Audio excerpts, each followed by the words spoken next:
सारा दिन प्रचार भितर बहुत जगार प्रचार आसी जो प्रार्थी मैंने प्रचार करुँच आसंता 13 तारिख में प्रथम पर्याय भोट होगा जाऊँगी या भितर गंजाम ब्रह्मपुर लोकसभा क्षेत्र दिगपहंडी निर्वाचन मंडल में भी 3 प्रमुख दल पक्षर जोरदार प्रचार होउछि एवं बीजेपी प्रार्थी सिद्धांत महापात्र दिगपहंडी ब्लॉक दिगपहंडी एनएसी कुकुड़ाखंडी गाँ गाँ बुली भोट प्रचार करुछंती एवं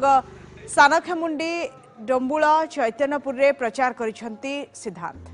सांगरे बीजेपी कर्मी और नेता को नहीं केंद्र सरकार तथा मोदी ग्यारंटी नारा दे प्रचार करी भोट भिक्षा करुछंती सिद्धांत महापात्र लोकों पाखक जाउछंती प्रतिश्रुति भी देउछंती। निश्चित भाव में यार प्रभाव से जमती प्रभावशाली विश्वर जड़े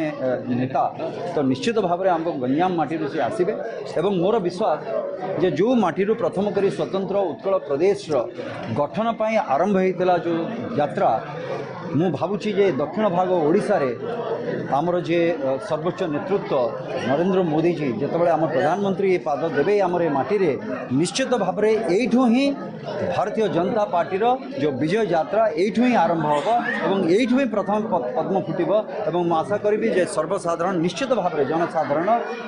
यही दिगपहंडी रे पद्म फूल तो फुटेबे ये पद्म फूल ओडिशार प्रत्येक कोण अनुकोण में फुटब एवं ए जगार भारतीय जनता पार्टी सरकार आसीबो एवं लोकंक सरकार एवं गणतांत्रिक पद्धतिर सरकार काम करिबो।